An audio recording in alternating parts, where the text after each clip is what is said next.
Hello, and welcome to With Bowl and Spoon, a podcast where we have stimulating conversations with interesting people about a fascinating topic, food. Today, we listen back to my Zoom conversation with my friend, classmate, and fellow food fan, Hal B. Klein. Hal is the food writer, editor, and critic for Pittsburgh magazine. We were both pioneers in the first cohort of the food studies program at Chatham University, and I'm always happy to see his name pop up around town. Hal talks about some of his food firsts, the beginning of his writing career, and how the pandemic changed his work. Hope you enjoy.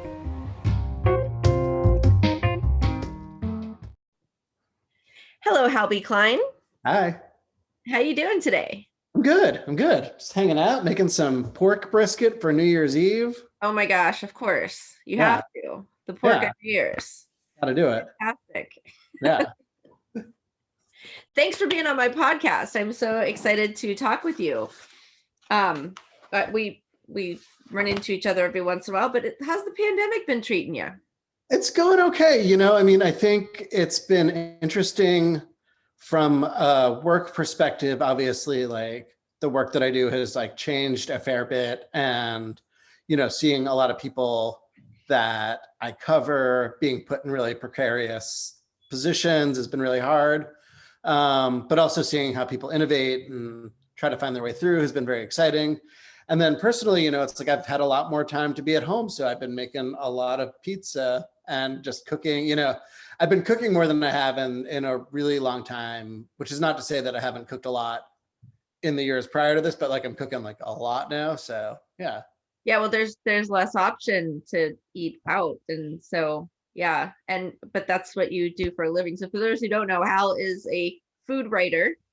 We met in Chatham in grad school at Chatham University doing the food studies program. And now you're a writer for a variety of different areas. You want to talk about that? Yeah, I started writing while we were both together at Chatham in the food studies program. And I was in your writing class. I believe you were. I believe you were there when this all started. Yeah. And my intention back then was to do maybe cookbook writing. And I was getting really into history, but like the cookbook thing was really kind of where it was going. And then the class, led by Sherry Flick, the great writer and great teacher, basically staged an intervention. Was like, this is not the voice you want to be writing in. This is not the thing you want to write. And shortly after that, I got a job writing about booze for Pittsburgh City Paper, and also started doing stories on food and the environment for the Allegheny Front, which is an environmental radio show that airs on WESA. And one thing led to another over the years. And then, prior to the pandemic, I was full-time on staff at Pittsburgh Magazine, running the food section and basically covering, anything that had to do with food in Pittsburgh. I would cover for Pittsburgh Magazine. That's so exciting. Yeah. So I've been the magazine's restaurant critic. It's going into year 6 now, I think. I think year 6 as restaurant critic. Wow. So yeah. Fantastic. And then the pandemic hits and restaurant critic, not. Yeah. So, I think, one, just like with the magazine, like everything else in media, it's always been on pretty fragile footing. And so we were all laid off. We were hired back again when our parent company got a PPP loan, and then we got laid off again when that money ran out. And so now we're all on contract. So most of the work I'm doing is still for Pittsburgh Magazine. But I'm free to write for other people at the moment. So I've done like a little bit of freelance work elsewhere. So yeah, and then with like restaurant stuff, it's, once the restaurants shut down, I, along with critics throughout the country, I think, made a decision that we weren't going to write formal reviews. I thought it would be unfair to kind of review people.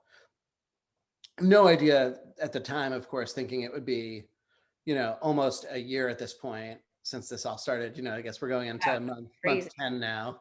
So you'd have to review people's like to go or takeout. Right. And I think, there's like sort of debate now with people that I talk to about, and some people are writing reviews, but I think no one really wants to write a critical review still at this point, because it just seems really unfair. which is, you know, which is challenging because a good review, you know, I think criticism is really important in the sense that one, you know, at the basis of this job, a lot of it is customer service, right? You know, like we're there to make sure, you know, to figure out like where people should be pointed and where people should do it. And then, you know, as far as like giving feedback to restaurants, it's also important because I think everyone, you know, can use a little bit of an outside opinion on both sides of that. And, you know, with someone that does it, you know, with I think maybe a deeper sort of sense of just being entrenched in doing it, right? You know, it's like one thing to kind of go out every once in a while. It's another thing to like think critically consistently, you know, like that's just like how my mind works at this point. So I think, you know, moving forward, I don't know what that's going to mean necessarily, but I know for the last, you know, since March, it's me trying to find places that are adapting in ways that are interesting, that are saying that, you know, I can use that platform to say, hey, like go to Apteca. They have, you know, like gotten even deeper into like their ethos because of this. And they're doing things in a way that's like even deeper and more Apteca than it was. That sounds cool. Yeah. And then just writing things like I just ended up eating a bunch of sandwiches over the last couple of weeks. And I was like, oh, whoa, this is kind of interesting. In a sense, because it was like, oh, why am I doing that? And it's like, oh, I'm doing that because it's easy to get takeout in the middle of winter to get a sandwich. Yeah. It's low impact. It's not that expensive. And I also realized like, well, I've also been eating some like really good sandwiches. And so I ended up just like writing like a little sandwich roundup about it in a way that was maybe a little bit less deliberate than I would have done a year ago, where I would have been like, okay, I'm gonna make a spreadsheet of all these places that have sandwiches, and I'm gonna like investigate deeper and ask lots of people and ask things and go and eat, you know, 45 sandwiches to make a list of like 12 sandwiches. Whereas this was more just like, oh, whoa, I ate 6 great sandwiches. I can share this right now. Although the thorough investigation of the Pittsburgh sandwich scene sounds like a really worthy cause. It's more challenge. No one's gonna pity me for saying this, but I remember a couple of years ago I did a piece on hamburgers, and I sort of feel like my job and like my role is to like actually go out and do the work, right? It's not just to like Google and find some top-rated hamburgers and be like, these are hamburgers. You know, I went and I had, I think 45 hamburgers over the course of like 2 months. And which sounds fun, but it was like really kind of terrible in a way, you know. People were like, how are you? And you know, 3 weeks in, and I'm like, I'm really bad. And they're like, oh, no, what's wrong? I'm like, I'm just eating so many hamburgers for work. And everyone's like, no like pity. Your own what was that movie where he ate McDonald's for Supersize Me. It was like that. That's It was, like your very own supersize. Yeah. And you know about that, you actually the whole, you know, food system and eating that commodity meat and all that. Like you I knew what I was getting into. And I mean, on the grand scale of things, you know, still pretty low on the pity scale, but definitely was, you know, was rough stuff, but it was worth it. It was a good piece. And at a certain point I was like, okay, like I don't actually need to eat all these hamburgers. I just need to take like 3 bites of each hamburger. Good point. The hardest part then was then some of them were really good. And then I was like, but I want to eat all this. So I'm going to. I'm doing that with pizza right now. You were a really picky kid from what you said. Yeah. Your pickiness gave you a structure essentially that you worked within to develop your at least your early food preference. I mean, I was so rigid in that structure of like foods that I thought were like, you know, okay for like good and tasty, but it was the worst. I mean, I was such a pain in the ass. I would hate myself now. And it was so limiting. And I think looking back on it, you know, part of it is like just when you're a picky eater, you limit yourself. So you're not trying things and you're not going into eating food in an intrepid way. You're not like being open to like flavors and experiences. And I think this is something that like being really like far on the opposite end of that spectrum now. I think a lot of people do that in some ways. You know, they have sort of preconditions of like what is, you know, and a lot of it's cultural. A lot of it is like, you know, if you live in a certain place, you eat certain things. If you don't live in that place, you don't eat certain things. But then part of it, I think for me growing up was like, being a kid in the like 1980s was like a really bad time for industrial food. So I was probably also eating, no fault of my parents. Like A good time for industrial food, depending on how you're looking at it. yeah, if you're on that side of the Yeah. commodity chain, I suppose. The heyday. Yeah. So it's, eating that, it's like if you're a picky eater and your first experiences with broccoli are like steamed tray broccoli, you're not going to like it. Then you're going to think all broccoli is bad. And so things like that. And then, it took a couple of experiences with like really amazing food in different ways to like open my mind to the whole possibility of the world. So what were your foods? What would you eat when you were a kid? I mean, chicken breast, well done steak, potatoes in various forms. I mean, there was one point where like I would only eat pasta with butter. Oh yeah. Like not even red sauce, typical. cheese pizza. I mean, wait, were you like 6 or was this like when you were like 14? Yeah, I mean, I think typical. I was eating, pasta with sauce and cheese at like a certain point, because I was like, oh, this is the same as pizza, which I always loved. Hot dogs, but then it's like the randomness of it, right? Like I wouldn't eat like a bone-in chicken thigh, but I would eat a hot dog. Yeah. Like that doesn't, so like there's no logic in it. Really. It appears cleaner. It's right. The kid Hal didn't know. Yeah, I would eat apples, but I wouldn't eat plums. Like, there's no logic in this sort of thing. Really. I don't know. I could kind of see a logic. Like the apple is crisp and clean, the plum is squishy. Maybe, yeah. I mean, I think there's certain things, but I think, it also, some of it really came down to the fact that like, I think I was probably pretty like flavor sensitive. And so I remember like eating a strawberry at the Santa Cruz Farmers Market. And it was like, early June, prime California coast strawberry season with the local strawberries that were grown for flavor. And then I was like, can I swear on your podcast? Or no, I don't know. No, I was ahead. like, whiz bang. Whiz bang wow. It blew my mind because I'd never had something like that before. I think plums are pretty similar in a lot of ways, and so it was like, I mean, that moment is it's so etched in my memory, now all these years later, because it was like, whoa. And that was like realizing like maybe I just hadn't been eating, good versions of this. Yeah.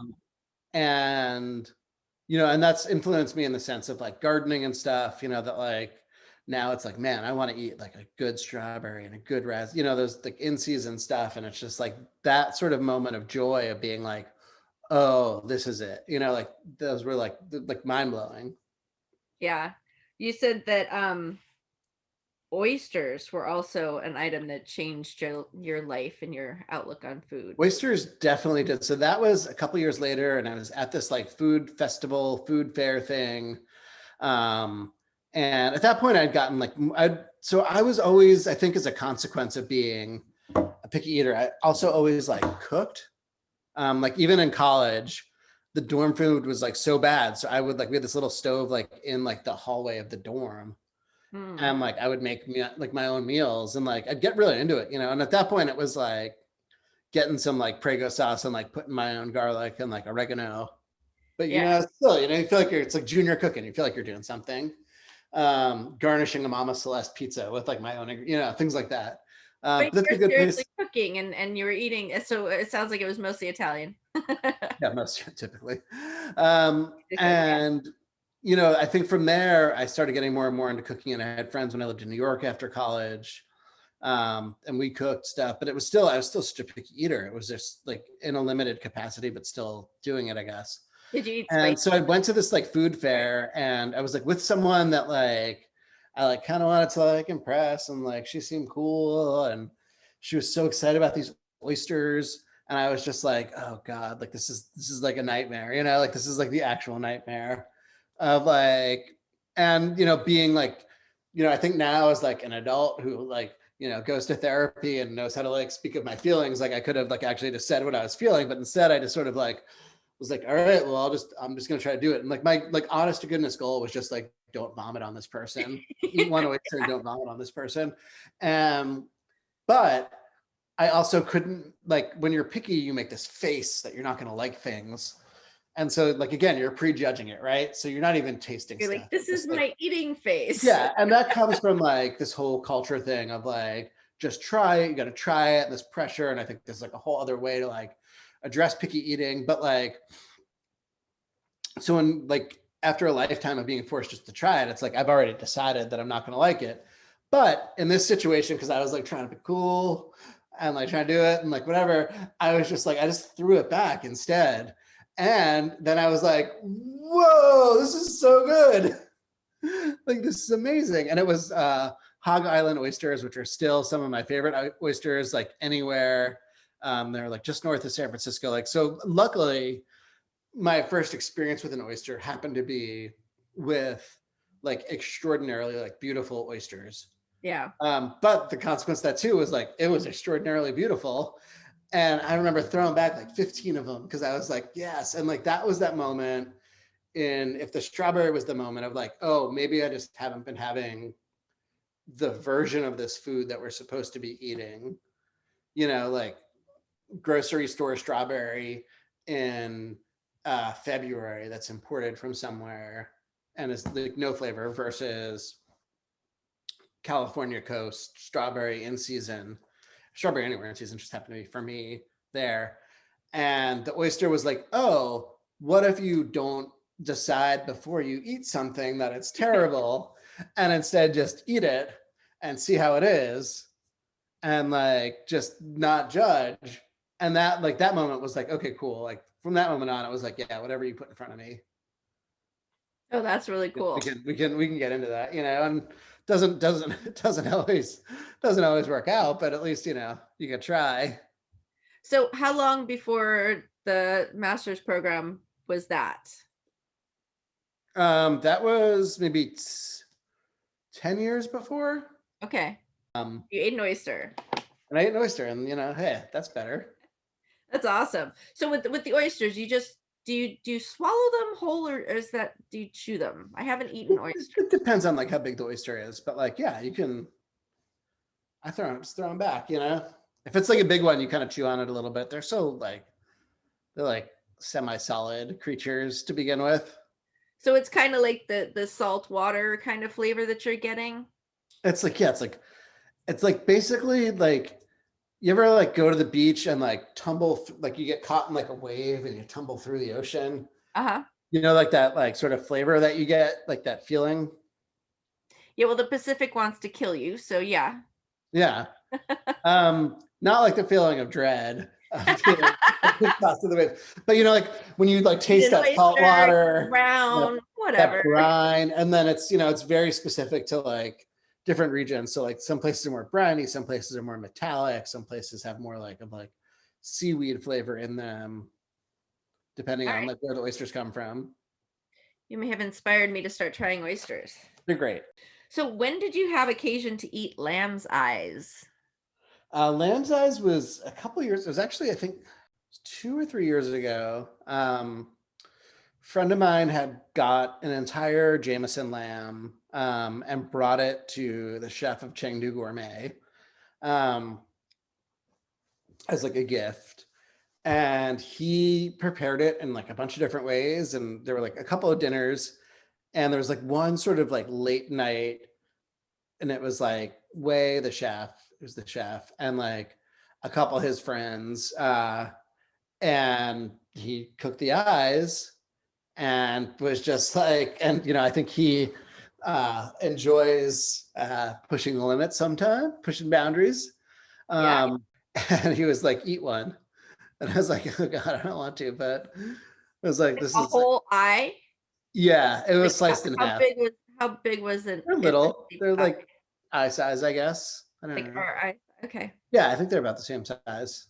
And crunchy, but in a like, not in like a crisp way, in a like like a tendony kind of way? Yeah. Hmm. Yeah.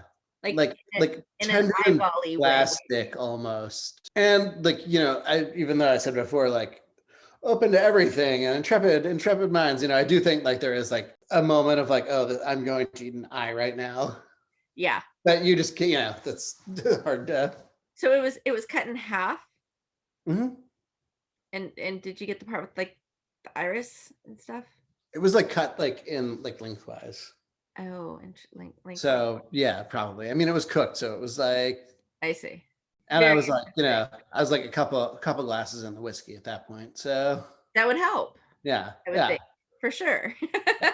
All right, awesome. So it was really funny. I for listeners, I sent a little questionnaire with just some fun food questions to get the ball sort of rolling on these interviews. And Hal, your answer to your favorite food things, your favorite yeah, your favorite foods Hmm. was very food studies. You What did I answered your favorite food is peak season and your least favorite food is commodity food. Yeah, that is a That was very food studies. super food studies answer and accurate. Yeah, definitely.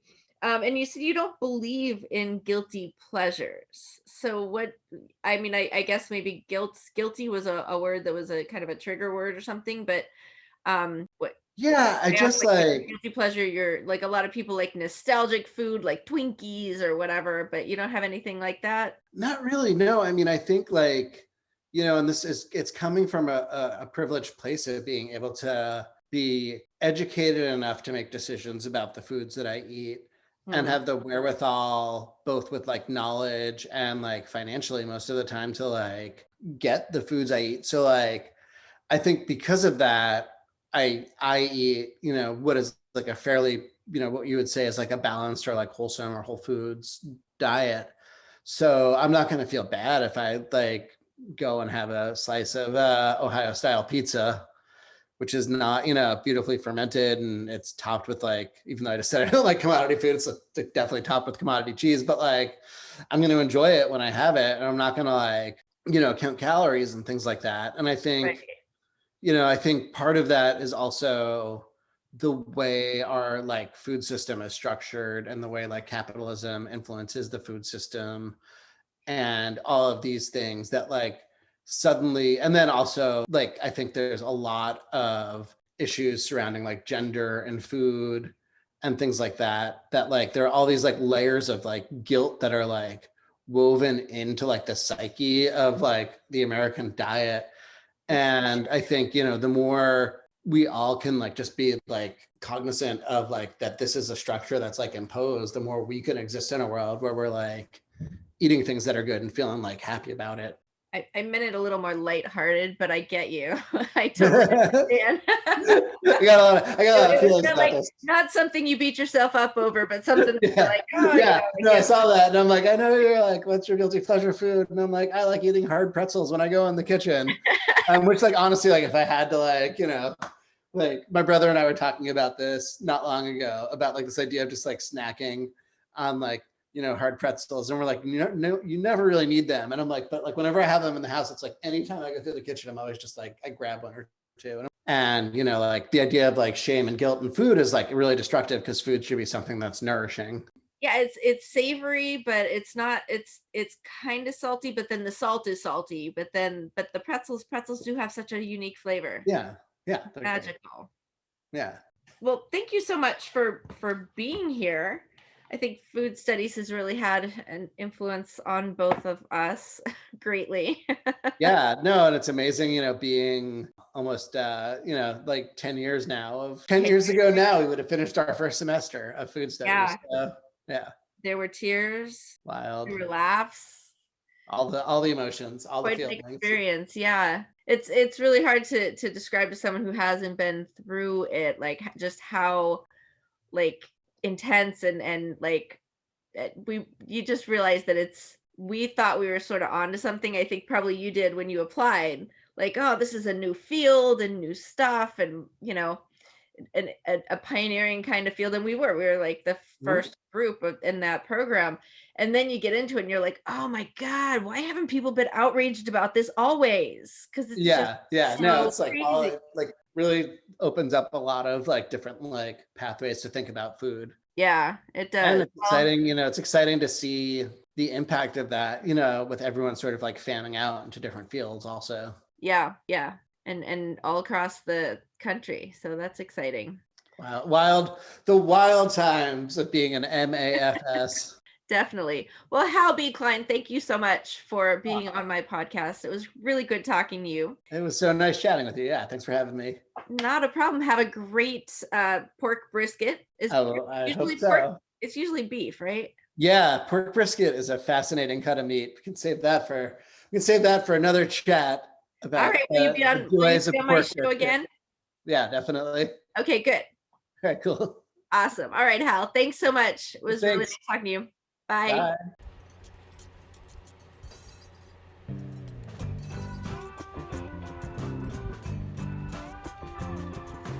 Everyone knows that food is food. No secret. Eat that food with a bowl and spoon. Lick that spoon. Everyone knows that food is food. No secret. Eat that food with a bowl and spoon. With Bowl and Spoon is hosted, produced, and mixed by me, Shelley Danko Day. Original theme song was written and performed by Paul Labrise and friends. Special thanks to my guest, Hal B. Klein. You can listen to With Bowl and Spoon on Anchor, Pocket Cast, Spotify, Radio Public, Breaker, Google Podcasts, and Apple Podcasts. Follow us and send us questions or messages on Facebook, Instagram, and Twitter at With Bowl and Spoon. You can also check out our website, www.withbowlandspoon.com. Thanks for listening.